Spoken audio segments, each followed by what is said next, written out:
So friends, the leader of the so-called Proud Boys organization, Enrique Tarrio, was just sentenced to 22 years in prison for organizing and executing an attack on the U.S. Capitol. But let's be clear, Enrique Tarrio is not the leader of the insurrection. Let's talk about that, because justice matters.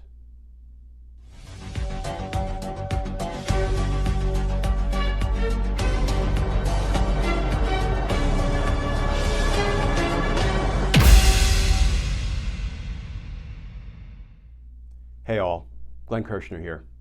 So friends, a federal district court judge in Washington, D.C., Judge Timothy Kelly, just sentenced Enrique Tarrio, the leader of the so-called, and I would argue misnamed organization, the Proud Boys, just sentenced Tarrio to 22 years in prison.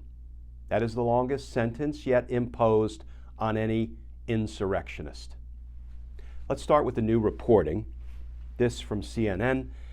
Headline, Proud Boys leader Enrique Tarrio sentenced to 22 years in prison, longest for a January 6 defendant.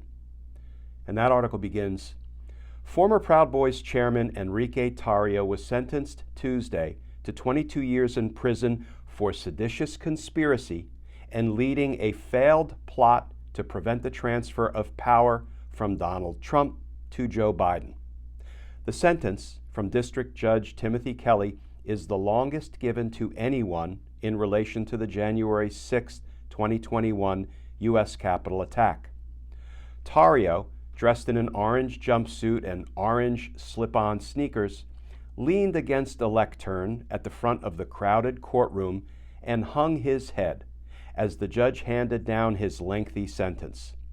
3 other members of Proud Boys leadership were also found guilty of seditious conspiracy and sentenced last week. This from Judge Kelly. Quote, "It is kind of hard to put into words how important the peaceful transfer of power is," Kelly said. "Our country was founded as an experiment in self-government by the people, but it cannot long endure if the way we elect our leaders is threatened with force and violence."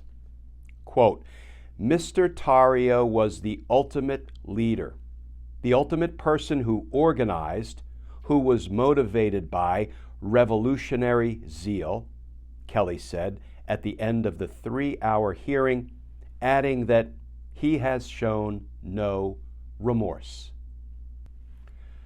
You know what, friends? It seems that Judge Timothy Kelly misspoke, because any fact-based person knows who the ultimate leader of the insurrection was and is: Donald Trump. I assume Judge Kelly meant to say, quote, "Donald Trump was the ultimate leader, the ultimate person who organized, who was motivated by revolutionary zeal."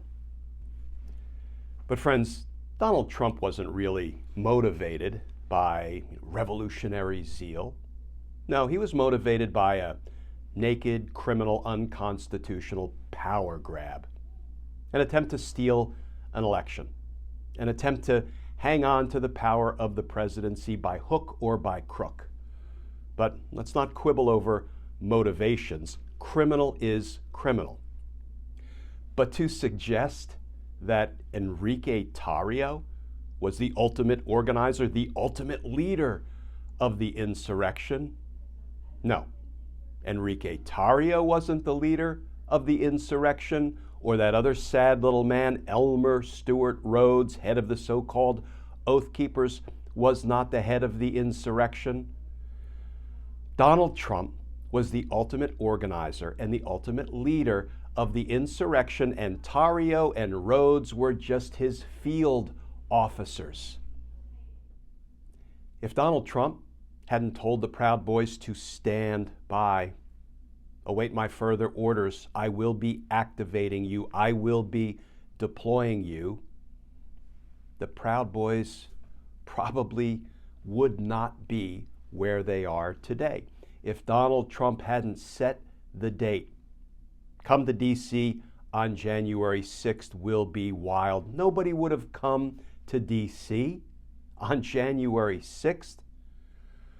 If Donald Trump hadn't whipped up that crowd that included the Proud Boys and the Oath Keepers and other Trump supporters, other Trump foot soldiers, if he hadn't whipped them up on January 6th and told them, you need to go fight like hell or you won't have a country anymore, and if he hadn't told them to march to the Capitol and stop the certification, stop the steal, no one would have done any of that. Donald Trump is the ultimate and only true leader and organizer of the insurrection. And what did Donald Trump do after he launched his attack on the Capitol? He sat in the bunker. The bunker was a sad little dining room off the Oval Office. He watched the attack that he had launched on TV.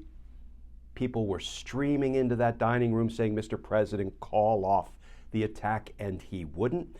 And when word came back from the field that Mike Pence did not do what Donald Trump had criminally instructed him to do, to basically not certify the election, criminally install Donald Trump for a second term, when word came back from the field officers that Mike Pence did not do what Trump ordered him to do, what did Donald Trump do?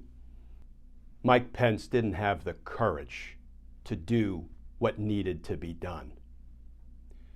What's the translation of that when you are announcing to an already angry mob, your foot soldiers, your field officers like Tarrio and Elmer, when you say something like that, translation, get him. Get him. He didn't have the courage to do what was necessary to keep me in power. Get him. And you remember the chants that then went up from the crowd with respect to what they wanted to do to Mike Pence. No, Enrique Tarrio, Elmer Stuart Rhodes were not the ultimate leaders, they were the ultimate followers. They were following the lead of Donald Trump.